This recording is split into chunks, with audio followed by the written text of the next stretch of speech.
na discussão que a Lucinha trouxe aqui sobre o problema que está acontecendo lá na Zona Oeste, que tem a ver aí com as questões de segurança.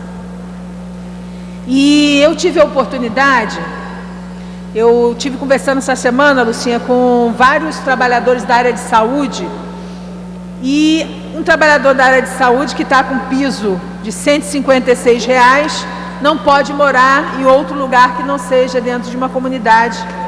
E nós temos alguns companheiros da área de saúde que moram dentro da comunidade de Antares.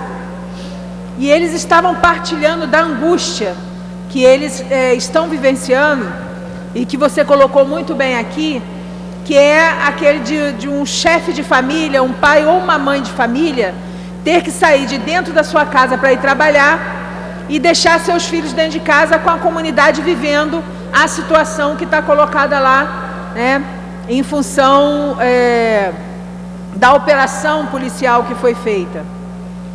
E acho importante que a gente fale sobre isso, porque muitas vezes esses setores não têm visibilidade.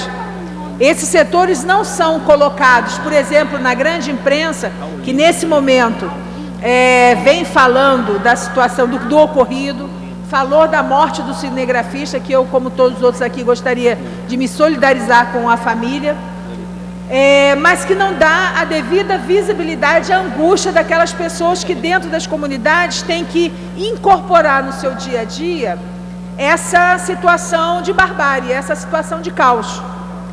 E aí é importante dizer que política de segurança pública, ela tem que ser uma política de segurança para o conjunto da sociedade, ela tem que ser para todos os cidadãos do estado do Rio de Janeiro.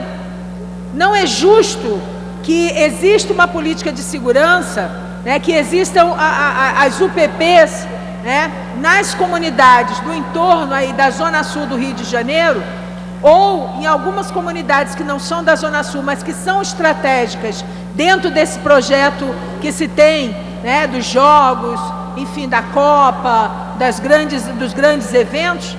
Não é justo que se tenha UPPs aí, mas que você não tenha onde a grande parcela, né, da classe trabalhadora hoje mora, que é o caso da Zona Oeste, né, que é o caso da Baixada Fluminense, que é o caso de São Gonçalo.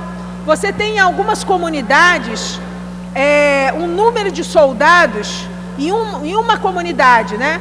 Digamos no centro da cidade, na Tijuca, em apenas uma comunidade você tem um número de policiais que, se você for ver toda a Zona Oeste do Rio de Janeiro, você não chega àquele número de policiais fazendo essa relação com a Zona Oeste do Rio de Janeiro. Então é preciso dizer que a política de segurança pública do estado do Rio de Janeiro é para rico. A política de segurança pública do estado do Rio de Janeiro são para aqueles setores da Zona Sul ou daqueles setores, né, que estão ali dentro desses planos que o governo tem em relação a essa relocalização política, social, cultural, que quer fazer a partir dos grandes eventos. E esse debate deve ser trazido aqui, e esse debate deve ser feito principalmente porque nós temos aqui uma maioria de deputados, uma maioria de parlamentares que moram nessas regiões. São pouquíssimos os deputados dessa casa, né, que têm os seus colégios eleitorais na Zona Sul do Rio de Janeiro. A grande maioria dos parlamentares dessa casa são da Baixada Fluminense, são da Zona Oeste, são de Niterói, são de Jacarepaguá, são de cidades do interior, aonde o índice de criminalidade, o índice de homicídios, né, o índice de violência está crescendo de forma assustadora. E aí, tão assustador quanto ver que os índices de violência estão crescendo nessas cidades do interior, é ver que muitos parlamentares que são dessas cidades do interior, muitas vezes pegam o microfone para bater palma e para falar bem da política do governador Sérgio Cabral em relação à questão de segurança. E esse debate ele tem que ser feito. Como a deputada Lucinha colocou aqui, está existindo nesse momento no nosso estado um fenômeno, né? Um fenômeno que não é muito desconhecido da gente, que é o fato de existir uma unificação por autodefesa. Existe nesse momento em várias comunidades do Rio de Janeiro uma unificação entre as milícias e o tráfico. Por que essa unificação entre a milícia e o tráfico está acontecendo?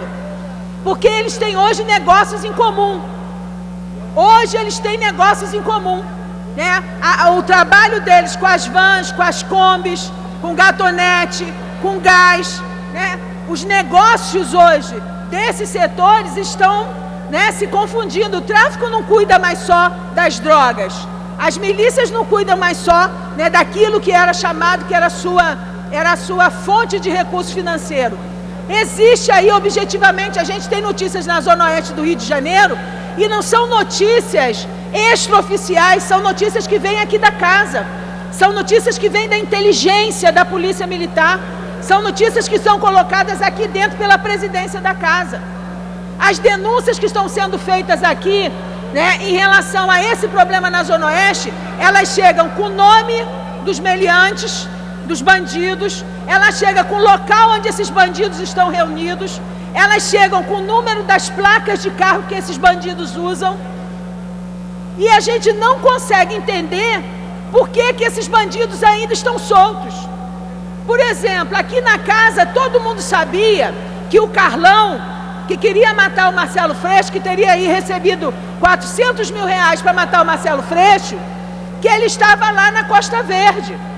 E todo mundo soube também quando o Carlão saiu da Costa Verde e foi para Senador Camará. Quer dizer, se nós que somos aqui mais bobinhos estamos sabendo por onde os bandidos estão se movimentando, cadê a inteligência da Polícia Militar? Cadê o governador Sérgio Cabral? Cadê as autoridades do Estado do Rio de Janeiro? Cadê a Prefeitura? Porque a Zona Oeste do Rio de Janeiro pertence também à Prefeitura. Então, é preciso aqui fazer um debate se existe ou não existe conivência, se existe ou não existe conivência dos poderes do Estado, tá certo? Em relação ao que está acontecendo.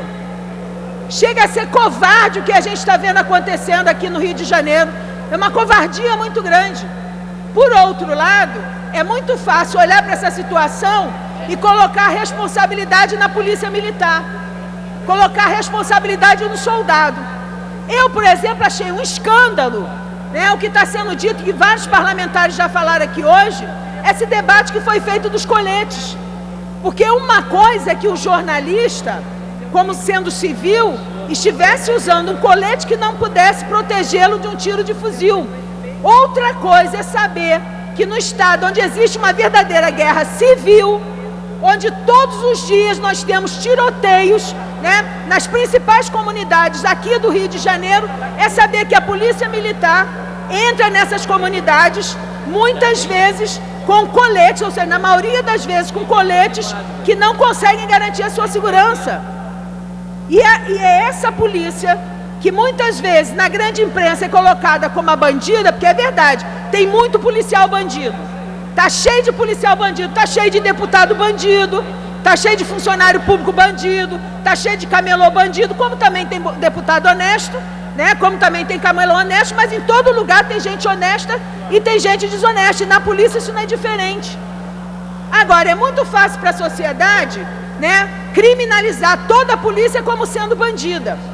Mas não é fácil também para a sociedade cobrar, principalmente da Assembleia Legislativa e do governador Sérgio Cabral, que não dá para mandar pais e mães de famílias que são policiais militares entrarem em favelas sem equipamentos de segurança que possam resguardar sua vida.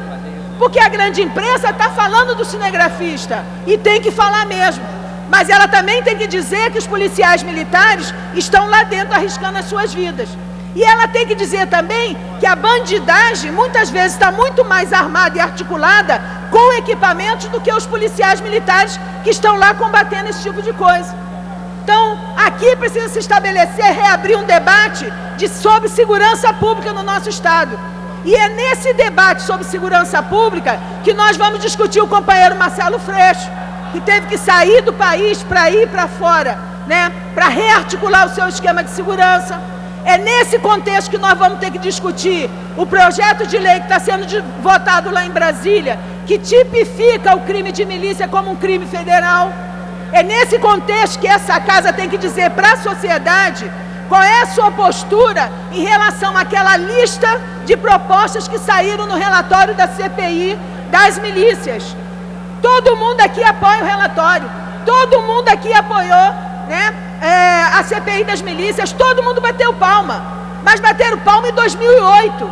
Eu quero ver bater palma agora, quando a milícia está mais forte, porque não são mais 107 comunidades, não, são mais de 300 comunidades onde a milícia já tomou conta. Eu quero ver deputado sentar aqui, junto com a presidência da casa, né, e se organizar para ir ao governador Sérgio Cabral, discutir o que objetivamente nós vamos fazer para que aquele relatório seja tomado e para que o governo do estado coloque a polícia na rua, coloque a inteligência, peça ao governo federal para que a gente possa vir aqui resolver esse problema.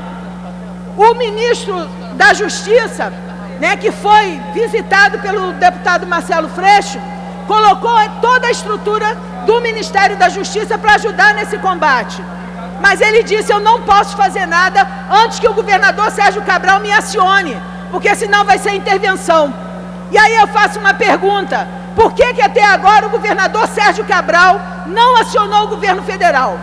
Por que até agora o governador Sérgio Cabral não pediu reforços para entrar em Senador Camará e ir lá prender todos aqueles milicianos que estão lá dentro?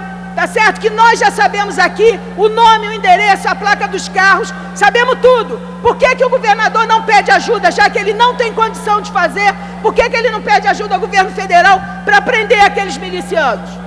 Deputado, eu acho que essa discussão tem que ser colocada aqui. O Alessandro quer falar também. Aí o tempo da senhora já... Dou uma parte para a deputada Lucinha. Só desculpe, já passou 5 minutos do seu tempo. Tá, eu dou uma parte para ela. Olha só, deputada Janira, esse debate, nobre presidente, esse debate é importante para todos nós. Nós estamos discutindo, debatendo a questão da segurança pública, da população do nosso estado, da nossa cidade. Nós não estamos falando aqui de abobrinha, não, estamos falando de coisa séria. Eu só queria colaborar com a deputada Janira e dizer que o número de comunidades dominadas pela milícia existe principalmente na Baixada e na Zona Oeste, porque a polícia militar não se faz presente, por omissão do governador Sérgio Cabral. Porque se tivesse a polícia militar enquanto instituição dentro dessas comunidades carentes, não existia milícia. Só existe porque não existe política de segurança no nosso estado. O governador Sérgio Cabral é responsável por tudo que vem acontecendo. E colaboro com a senhora, deputada Janira, que temos que discutir a questão da segurança pública, não só a questão do tráfico, como também a questão das milícias, como também a questão da própria segurança pública no nosso estado. E vamos convocar o secretário de Segurança, pedir ao presidente dessa casa para que possa travar aqui uma discussão plena sobre esse tema de segurança pública. Desculpe, obrigada, deputada. Como encerrou o meu tempo, eu vou já encerrou, já passou terminar 5 minutos. De falar. Não, ele já passou 5 minutos. É que eu falo demais, eu gosto de falar demais. Esteja à vontade. É só para dar eu agradeço ao presidente pelos 5 minutos a mais. Eu queria convidar o ilustre deputado Alessandro fala. Calazans para fazer, que é o orador da próxima, e o senhor dispõe só de 5 minutos.